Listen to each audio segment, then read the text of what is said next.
Hello students, मैं CV स्वागत करती हूँ आप सभी का आपके अपने परिवार जीएस विद सीवी में हर कदम सफलता की तरफ। तो गाइस, आज का ये जो सेशन हमारा है, ये सेशन है गंगा की प्रमुख सहायक नदियों पे बेस्ड है।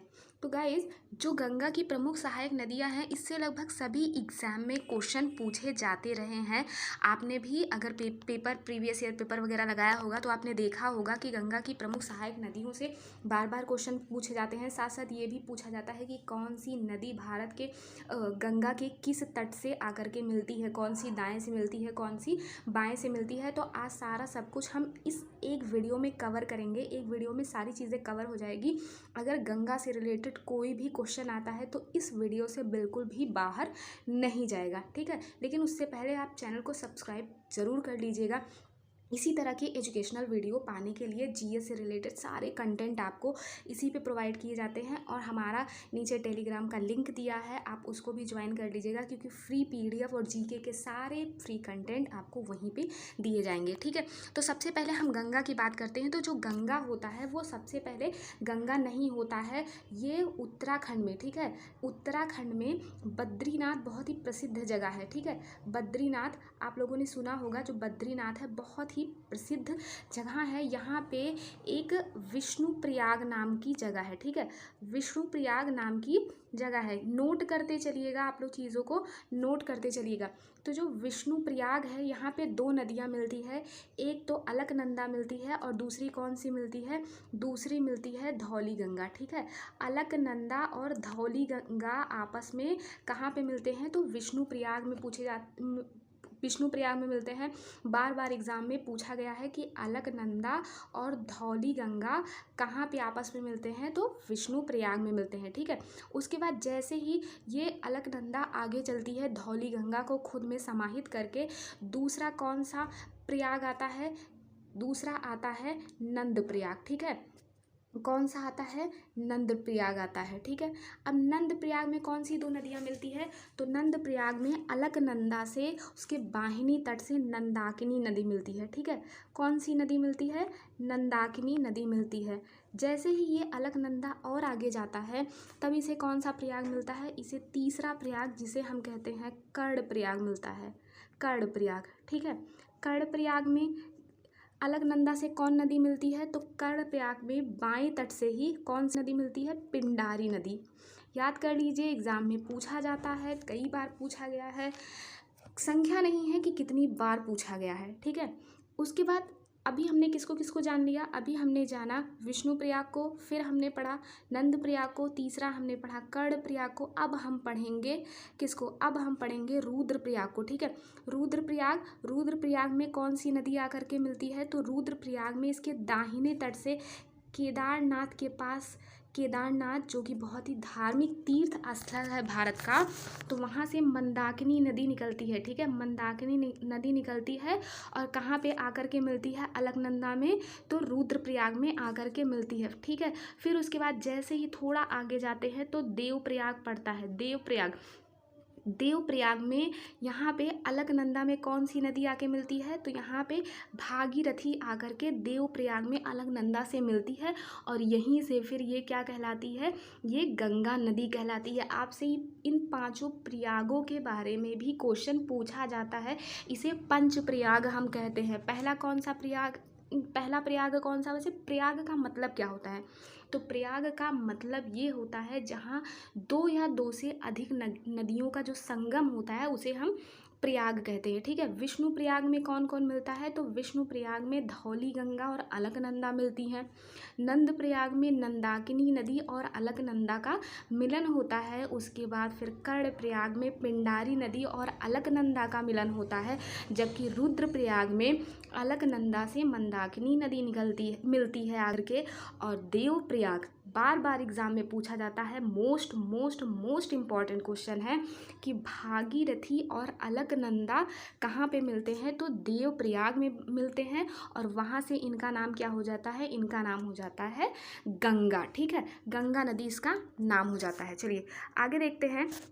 ये रहा पूरा गंगा का अब हम गंगा की सहायक नदियों के बारे में पढ़ेंगे। अभी तो हमने जान लिया कि गंगा की उत्पत्ति कैसे हुई। तो गंगा की उत्पत्ति कैसे हुई? अलकनंदा नदी से, कहाँ पे मिलने पे? देवप्रयाग में मिलने से गंगा नदी की उत्पत्ति होती है। अगर आपसे पूछता है, क्वेश्चन पूछता है कि गंगा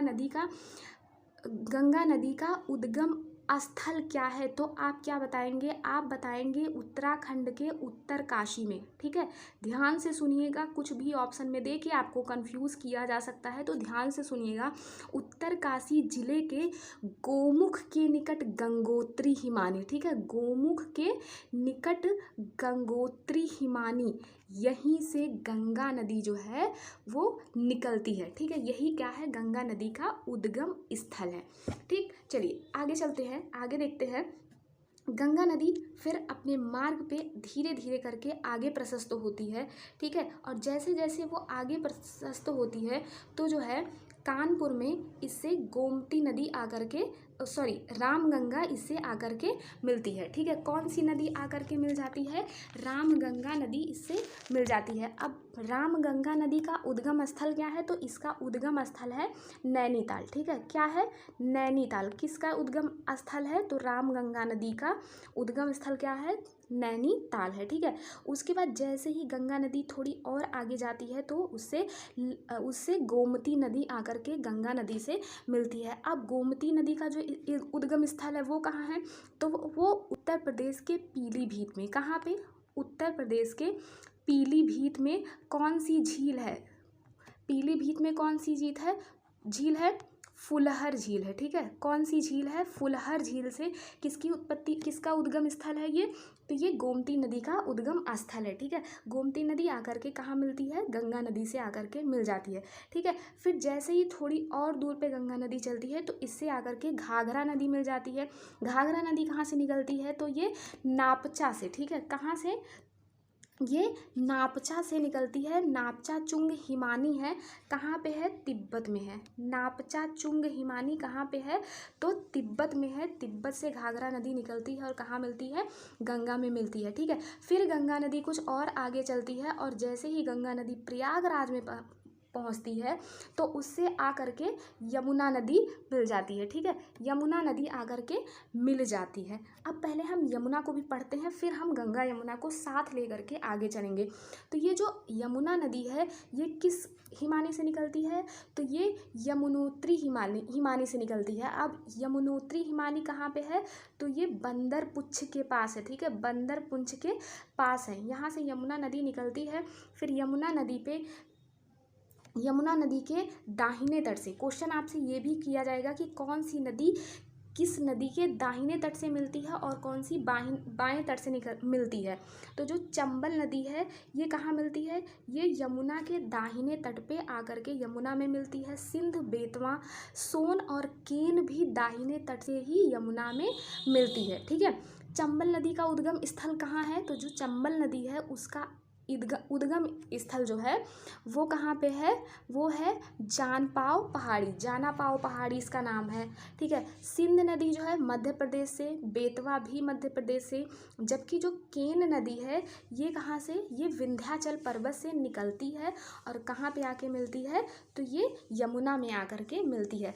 अब 4 नदियों को अपने दाहिने तट से समेटते हुए यमुना नदी आगे बढ़ती है और प्रयागराज में गंगा के दाहिने तट से आकर के गंगा में मिल जाती है। ठीक है, दाहिना और बायां आप लोग विशेष करके ध्यान रखिएगा क्योंकि बार बार एग्जाम में दाहिना और बायां तट करके आपको कंफ्यूज कर देगा। अच्छा, दाहिना और बायां तट आप देखेंगे कैसे? तो जैसे मान लीजिए कोई नदी बह रही है, ठीक है, नदी जिधर से उसका उद्गम होता है उधर अगर आप अपना मुंह करके खड़े होते हैं उसके उद्गम से, कहाँ पे? जहाँ पे वो गिरती है उस साइड में अगर मुंह करके आप खड़े होते हैं तो आपका जो बायां होगा वही नदी का बायां होगा, आपका जो दाहिना होगा वही नदी का दाहिना होगा। इस चीज़ को दिमाग में बिठा लीजिएगा। ठीक है, आगे चलते हैं, आगे देखते हैं। फिर उसके बाद वाराणसी में इसके दाहिने तट पे सोन नदी आकर के इससे मिल जाती है। सोन नदी कहाँ से निकलती है? तो ये मध्य प्रदेश के अमरकंटक से इसका उद्गम होता है। ठीक है, कहाँ से होता है? मध्य प्रदेश के अमरकंटक से इसका उद्गम होता है। ठीक, और जबकि गंडक नदी कहाँ पे मिलती है? तो गंडक नदी जो है ये भी बिहार के पटना में आकर के किससे मिलती है? बाएं तट पे गंगा नदी से आके मिलती है। फिर गंगा नदी जब और आगे जाती है तो कोसी नदी बिहार में आकर के इसके बाएं तट से इसमें मिल जाती है। फिर उसके बाद थोड़ा और आगे आने पे महानंदा नदी जो है, महानंदा नदी इसके गंगा नदी के बाएं तट से आकर के गंगा नदी में मिलती है। और महानंदा जो नदी है इसका उद्गम स्थल कहाँ है? तो दार्जिलिंग के पहाड़ियों पे है। ठीक है, उसके बाद अब हम ब्रह्मपुत्र को देखते हैं, फिर उसके बाद हम आगे गंगा नदी का अध्ययन करेंगे, क्योंकि ब्रह्मपुत्र भी इम्पॉर्टेंट है। तो ये जो ब्रह्मपुत्र है ये कहाँ से निकलता है? ब्रह्मपुत्र जो है ये तिब्बत से निकलता है। ठीक है, तिब्बत से निकलता है, और तिब्बत में जब ये निकलता है तो इसका नाम जो होता है वो सांगपो होता है, या यारलुंग जांगबो ही इसको बोलते हैं। फिर ये आता है और अरुणाचल प्रदेश से भारत में प्रवेश करता है। जब ये अरुणाचल प्रदेश से भारत में प्रवेश करता है तो इसका नाम दिहांग होता है। क्या नाम होता है? दिहांग नदी इसका नाम दिया जाता है। और जैसे ही ये असम में प्रवेश करता है, ठीक है, जैसे ही ये असम में प्रवेश करता है फिर इसका नाम यहाँ पे क्या पड़ता है? ब्रह्मपुत्र। बार बार एग्जाम में पूछा गया है कि ब्रह्मपुत्र नदी का नाम ब्रह्मपुत्र कब पड़ता है, तो ध्यान से दिमाग में बिठा लीजिएगा कि जब दिहांग नदी या सांगपो नदी जब असम में प्रवेश करता है तब इसे ब्रह्मपुत्र कहते हैं। जब सांगपो नदी भारत में प्रवेश करता है, भारत के अरुणाचल प्रदेश में प्रवेश करता है, तब इसे दिहांग कहते हैं। असम में प्रवेश करता है तब इसे ब्रह्मपुत्र कहते हैं। और जैसे ही ये कहाँ पे? बांग्लादेश में प्रवेश करता है तो इसका नाम क्या हो जाता है? इसका नाम जमुना हो जाता है। ठीक है, जमुना नदी। ठीक है, अभी हमने गंगा नदी को कहाँ पे छोड़ा हुआ है? महानंदा के मिलन स्थल पे छोड़ा था। ठीक है, महानंदा के मिलन स्थल पे हमने किसे छोड़ा था? गंगा नदी को। अब इसका अध्ययन हम आगे करते हैं। तो जो गंगा नदी है अब ये कहाँ जाएगी?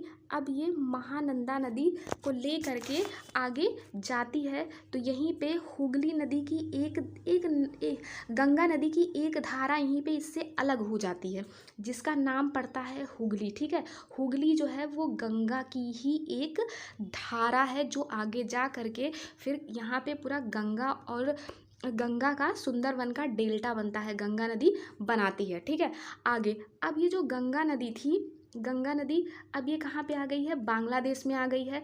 अब ये किससे मिली है? जमुना यानी कि ब्रह्मपुत्र से मिल चुकी है। जमुना यानी कि ब्रह्मपुत्र से मिल चुकी है। जब गंगा नदी जैसे ही बांग्लादेश में आती है, गंगा नदी का भी नाम चेंज हो जाता है। क्या नाम हो जाता है? पद्मा नाम हो जाता है। ठीक है, पद्मा नाम हो जाता है, और दोनों आपस में मिल जाती हैं। और मिलने के बाद फिर इन्हें किस नाम से हम जानते हैं? फिर इन्हें हम मेघना नदी के नाम से जानते हैं। मोस्ट इम्पॉर्टेंट है। 3 क्वेश्चन यहाँ पे मोस्ट इम्पॉर्टेंट बन रहे हैं। पहला कौन सा है कि जो ब्रह्मपुत्र नदी है, ठीक है, उसे बांग्लादेश में क्या कहते हैं? तो उसे क्या कहते हैं? जमुना कहते हैं। गंगा नदी को बांग्लादेश में क्या कहते हैं? तो पद्मा कहते हैं। गंगा और ब्रह्मपुत्र के मिलन से कौन सी नदी बनती है या उसको क्या नाम देते हैं? तो उसे हम मेघना नाम देते हैं। ये चीज़ आप लोग एकदम दिमाग में बिठा लीजिएगा, बार बार एग्जाम में ये पूछा जाता है और बच्चे कंफ्यूज हो जाते हैं। ठीक है, तो आज का ये सेशन वीडियो छोटा सा था, थोड़ा ही था, सेशन बहुत बड़ा नहीं था, लेकिन गारंटी है इस बात की कि अगर आप इसको एक बार ध्यान से देखते हैं तो एक भी क्वेश्चन आपका बाहर नहीं जाएगा गंगा और गंगा की सहायक नदियों से संबंधित। आगे का जो सेशन होगा उसमें हम पंजाब की 5 नदियों का अध्ययन करेंगे, फिर उसके बाद हम दक्षिण भारत की सारी नदियों का अध्ययन करेंगे। तो 2-3 वीडियो अगर आप देख लेंगे तो आप भारत की सारी जितनी भी प्रमुख नदियां हैं उन सभी का आप अध्ययन आराम से कर लेंगे, और आपको ना ज़्यादा टाइम लगेगा और आपको बेहतरीन से बेहतरीन कंटेंट मिलेगा। तब तक के लिए आप लोग हंसते रहिए, मुस्कुराते रहिए, खुश रहिए, और अपनी पढ़ाई में अपने लक्ष्य को प्राप्त करने के लिए पूरी तरह से व्यस्त रहिए। हमारे चैनल को लाइक, शेयर और सब्सक्राइब करना ना भूलिएगा, ताकि जितनी भी वीडियोस डाली जाएं तो उसका लेटेस्ट अपडेट आपको तुरंत मिल सके। तब तक के लिए all the best, bye bye.